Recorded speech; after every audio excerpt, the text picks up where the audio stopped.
श्री गणेशाय नमः। श्री सरस्वते नमः। श्री गुरुभ्यो नमः। ओम नमो भगवते वासुदेवाय। श्री कृष्ण शरणम मम। जो जगत की उत्पत्ति, स्थिति और विनाश के हेतु हैं तथा जो तीनों प्रकार के ताप के नाश करता है, उन सच्चिदानंद स्वरूप भगवान श्री कृष्ण को हम सब वंदन करते हैं। परमात्मा के तीन स्वरूप शास्त्रों में कहे गए हैं, सत, चित तथा आनंद। सत प्रकट रूप से सर्वत्र है, चित्त मौन तथा आनंद अप्रकट है। जड़ वस्तुओं में सत तथा चित है, परंतु आनंद नहीं है। जीव में सत और चित प्रकटता है, परंतु आनंद अप्रकट रहता है, अर्थात अप्रकट रूप से रहता है, अव्यक्त रूप से रहता है। वैसे आनंद इसके अपने अंदर ही है, फिर भी आनंद को मनुष्य अपने बाहर ही खोजता है। मनुष्य नारी देह, धन संपत्ति आदि में आनंद खोजता है। आनंद तो तुम्हारा अपना स्वरूप है, आनंद तो तुम्हारे अंदर ही है। इस आनंद को जीवन में किस प्रकार प्रकट करें, यही भागवत शास्त्र सिखाता है। दूध में मक्खन रहता है, फिर भी वह दिखता नहीं है, परंतु दूध से दही बनकर दही मंथन करने पर दिख जाता है। ठीक इसी प्रकार से मानव को मनोमंथन करके आनंद को प्रकट करना है। दूध में जैसे मक्खन का अनुभव नहीं होता है, इसी प्रकार ईश्वर का, जो कि सर्वत्र है, फिर भी उनका अनुभव नहीं होता है। जीव है तो ईश्वर का ही, तो भी उस ईश्वर को पहचानने का यत्न करता नहीं है। इसी कारण से इसे आनंद नहीं मिलता है। कोई कैसा भी जीव हो, उसे ईश्वर से मिलना है। नास्तिक भी थक हार कर अंत में शांति ही खोजता है। आनंद के अनेक प्रकार तैत्तिरीय उपनिषद में बताए गए हैं, परंतु इनमें से दो मुख्य आनंद हैं, साधनजन्य आनंद और स्वयं सिद्धि आनंद। साधनजन्य आनंद अर्थात विषयजन्य आनंद, जो कि साधन या विषय के नाश होने पर उस आनंद का भी नाश होता है और होगा। योगियों के पास कुछ भी साधन या विषय नहीं होता, फिर भी उनको आनंद है, अर्थात सदा आनंद से रहते हैं। इससे सिद्ध होता है कि आनंद अंदर ही है। सत चित आनंद ईश्वर में परिपूर्ण है। परमात्मा परिपूर्ण सतरूप, परिपूर्ण चित्रूप, परिपूर्ण आनंद रूप है। परमात्मा श्री कृष्ण परिपूर्ण आनंद स्वरूप है। बिना ईश्वर के संसार अपूर्ण है। ईश्वर का अंश जीवात्मा भी अपूर्ण है। जीव में चित्त अंश है, फिर भी परिपूर्ण नहीं है। मनुष्य में ज्ञान आता है, परंतु वह ज्ञान स्थायी नहीं होता। श्री कृष्ण परिपूर्ण ज्ञानी है। श्री कृष्ण को 16,000 रानियों के साथ बात करते समय भी वही ज्ञान था, और जिस समय सारी द्वारका आदि का नाश हो रहा था, उस समय भी वही ज्ञान था। श्री कृष्ण का आनंद रानियों में या द्वारका में है ही नहीं। सबका विनाश हो रहा था, तो भी श्री कृष्ण के आनंद का विनाश नहीं होता है। कारण श्री कृष्ण तो स्वयं आनंद रूप है। सत नित्य है, चित ज्ञान है, चित शक्ति अर्थात ज्ञान शक्ति। मनुष्य अपने स्वरूप में स्थित नहीं है, अतः इसे आनंद नहीं मिलता। मनुष्य जिस प्रकार बाहर विवेक रखता है, वैसा घर में रखता नहीं है। मनुष्य एकांत में स्वस्वरूप में स्थिर रहता नहीं, जबकि उत्पत्ति, स्थिति और संहार लीला में श्री ठाकुर जी के स्वरूप में कोई परिवर्तन नहीं होता। श्री ठाकुर जी संहार को भी अपनी लीला ही मानते हैं। उत्पत्ति, स्थिति और संहार श्री ठाकुर जी की लीला है। परमात्मा तीनों में आनंद मानते हैं और अपने स्वरूप में स्थित रहते हैं। जिसका ज्ञान नित्य टिकता है, उसे ही आनंद मिलता है, वही आनंदमय होता है। जीव को यदि आनंद स्वरूप होना हो, तो उसे सच्चिदानंद का आश्रय लेना है। यह जीव जब तक परिपूर्ण नहीं होता, तब तक उसे शांति नहीं मिलती है, आनंद नहीं मिलता है। संसार का प्रत्येक पदार्थ परिमाण में विनाशी होने के कारण परिपूर्ण नहीं है। परिणाम स्वरूप यह तो भगवान श्री नारायण है। इस प्रभु नारायण को जो पहचानता है और उस नारायण के साथ मन को जो तदाकार करता है, उसी का मन नारायण के साथ एक होता है। केवल वह जीवात्मा ही श्री नारायण रूप बनता है और वही परिपूर्ण होता है, तभी जीव का जीवन सफल होता है। जीव जब तक अपूर्ण है, तब तक इसे शांति नहीं मिलती है। जीव जब ईश्वर से मिलता है और उसका अपरोक्ष साक्षात्कार करता है, तभी जीव परिपूर्ण होता है। परमात्मा श्री कृष्ण के दर्शन पाने के लिए ही हम मनुष्य का अवतार है। मानव ही श्री भगवान का दर्शन कर सकता है।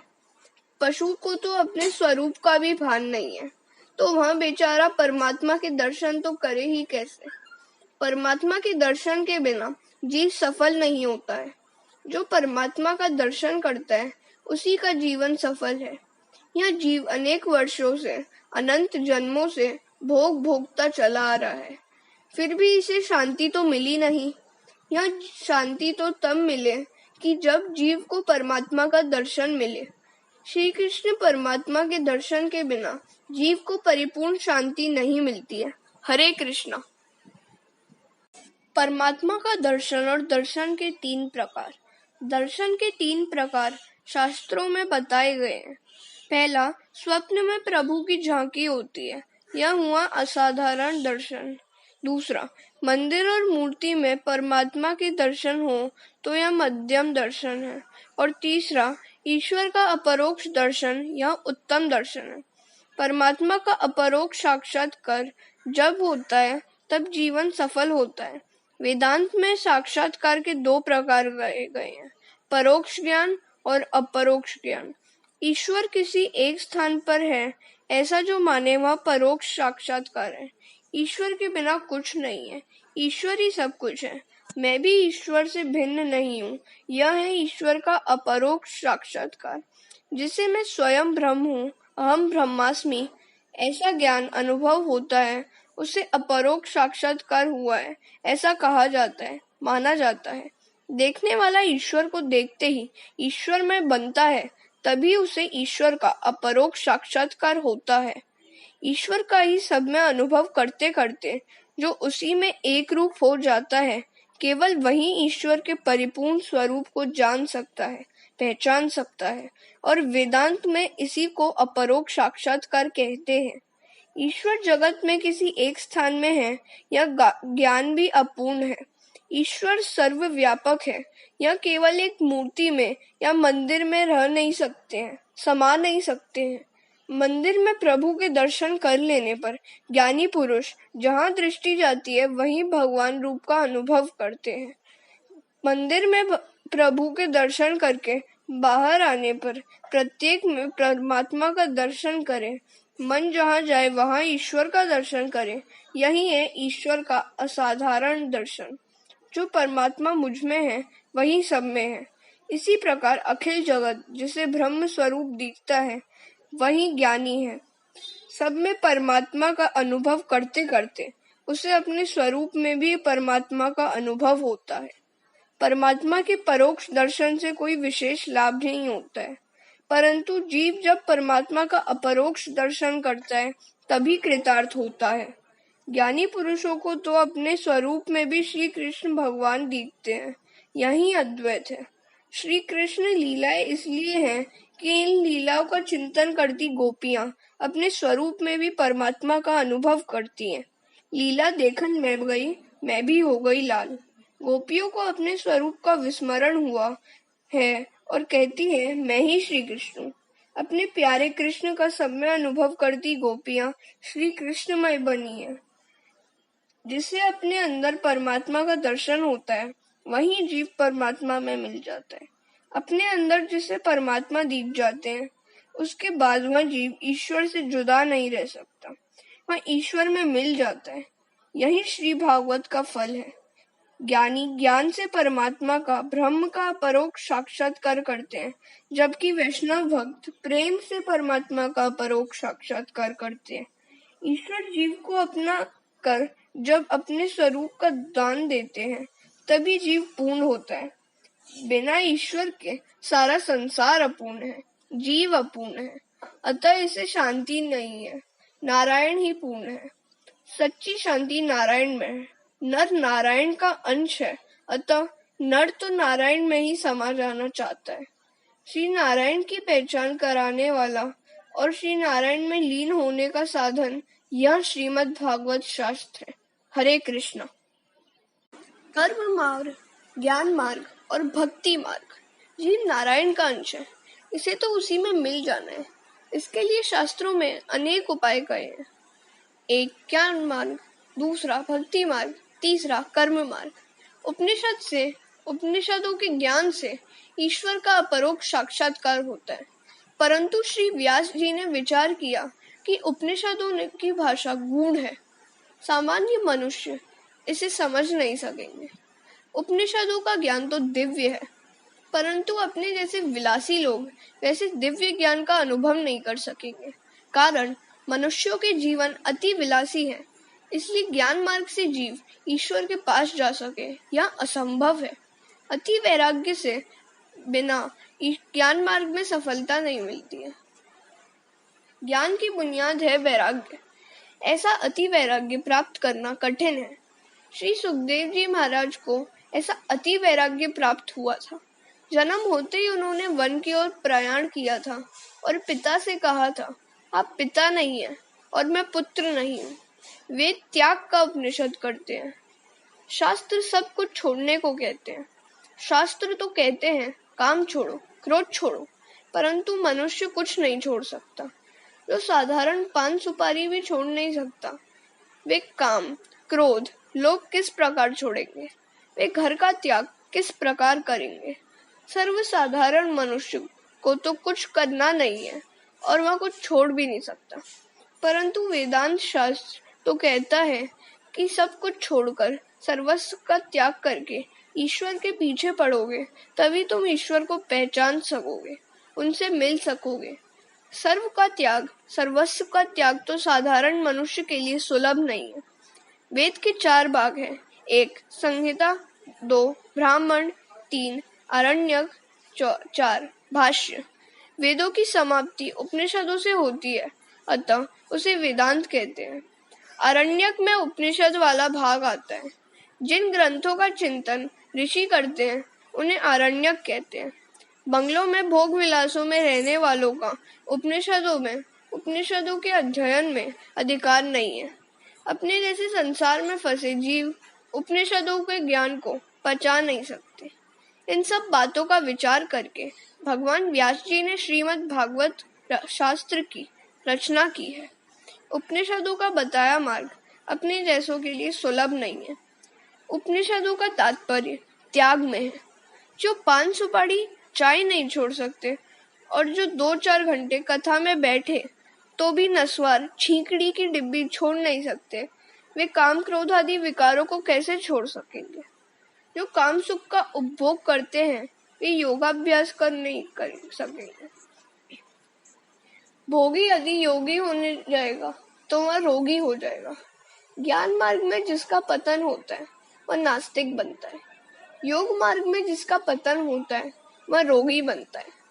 भक्ति मार्ग में जिसका पतन होता है वह आसक्त बनता है। कलयुगी मनुष्य योगाभ्यास नहीं कर सकता। इस भागवत शास्त्र की रचना कलयुग के जीवों के उद्धार करने के लिए की गई है। श्रीमद् भागवत में एक नवीन मार्गदर्शन कराया गया है। हम घर बार और धंधा छोड़ नहीं सकते हैं। ऐसा करने वालों को भागवत शास्त्र कहता है निराश ना होना। सब कुछ छोड़कर जंगल में जाने की जरूरत नहीं है। केवल जंगल में जाने से ही आनंद मिलता है ऐसा नहीं है। जीव जब इस प्रकार की प्रवृत्ति छोड़कर निवृत्ति में बैठता है तब भी मन प्रवृत्ति के विचार आते हैं। श्रीमद् भागवत शास्त्र का आदर्श दिव्य है। गोपियों ने घर नहीं छोड़ा। गोपियां घर का काम करती थी। उन्होंने स्वधर्म का त्याग नहीं किया।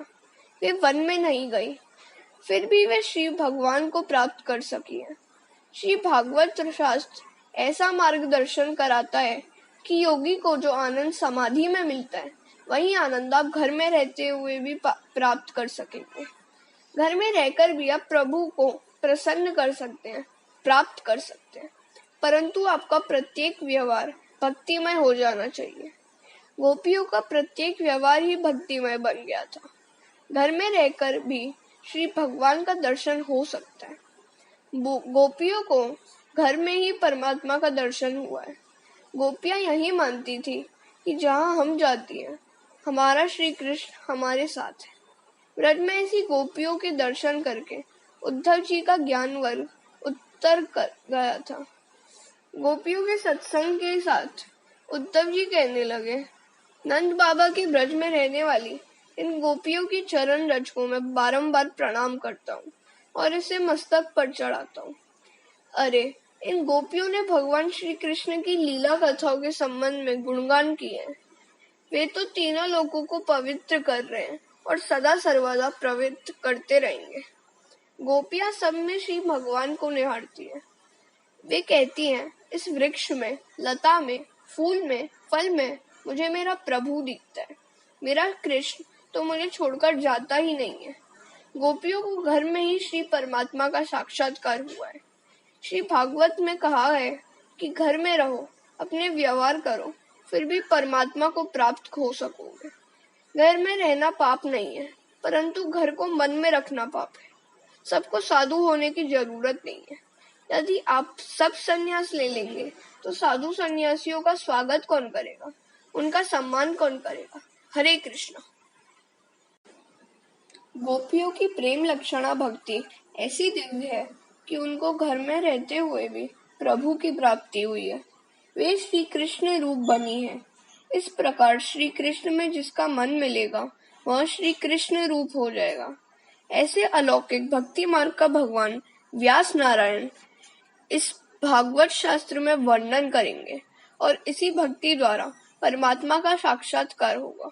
श्रीमद् भागवत आपके प्रत्येक व्यवहार को भी भक्तिमय बना देगा। भागवत व्यवहार और परमार्थ का समन्वय कर देगा। आपको घर में भी वही आनंद देगा जो कि आनंद योगी वन में बैठकर भोगते हैं। योगी समाधि में जैसा आनंद पाते हैं वैसा आनंद गृहस्थ को भी प्राप्त हो सके, इसलिए भागवत शास्त्र की रचना की गई है। संसार के विषय सुखों के प्रति वैराग्य हो और प्रभु के प्रति प्रेम जागे, यही श्री भागवत की कथा लीलाओं का उद्देश्य है। भागवत अर्थात भगवान को मिलने मिलाने का साधन। संतों का आश्रय लेने वाला संत बनता है। भागवत का आश्रय लेने वाला भगवान होता है। भक्ति केवल मंदिरों में नहीं, अपितु जहाँ भी बैठ जाओ वहीं हो सकती है। इस भक्ति के लिए कोई स्थान या समय की जरूरत नहीं है। भक्ति तो 24 घंटे करनी है। भक्ति के समय और भोग के समय ऐसा जो भेद रखता है वह भक्ति नहीं कर सकता। भक्ति सतत करो, निरंतर करो, 24 घंटे ब्रह्म संबंध बनाए रखो। हमेशा ध्यान रखो, सदा सावधान रहो कि माया के साथ संबंध न हो जाए। जब वसुदेव जी ने श्री कृष्ण को मस्तक पर पधराया तब उनका ब्रह्म संबंध हुआ, जिससे उनके हाथ पैर की बेड़ियां टूट गईं। परंतु योग माया को लेकर जब वापस पहुंचे तो बंधन में पड़ गए। वसुदेव जी का ब्रह्म संबंध तो हुआ, परंतु वो उसको टिकाए ना रख सके। ब्रह्म संबंध को टिकाए रखना चाहिए। ईश्वर का स्मरण छोड़ना नहीं चाहिए। वैष्णव भक्त भगवान के साथ खेलते हैं। जीव जो क्रिया करता है ईश्वर के लिए करता है, तो उसकी प्रत्येक क्रिया भक्ति बन जाती है। भक्ति का विशेष संबंध मन के साथ है, और जिससे भक्ति मन से नहीं होती है उसे तन से सेवा करने की जरूरत है। मानसिक सेवा श्रेष्ठ है। साधु संत तो मानसिक सेवा में तन्मय रहते हैं। यदि ऐसी सेवा तन्मयता हो जाए तो जीव कृतार्थ होता है। भक्ति मार्ग की आचार्य गोपियां हैं। उनका आदर्श मन और आंखों के सामने रखो। ज्ञान मार्ग से, योग मार्ग से जिस ईश्वर के आनंद का अनुभव होता है उसी आनंद का अनुभव इस भक्ति से सहज प्राप्त होता है। ज्ञानी योगियों को जो ब्रह्मानंद प्राप्त होता है वही इस साधारण जीवात्मा को भी प्राप्त हो, ऐसे उद्देश्य से श्रीमद् भागवत की रचना की गई है। इसमें तो भगवान का स्वरूप बताया गया है। हरे कृष्ण।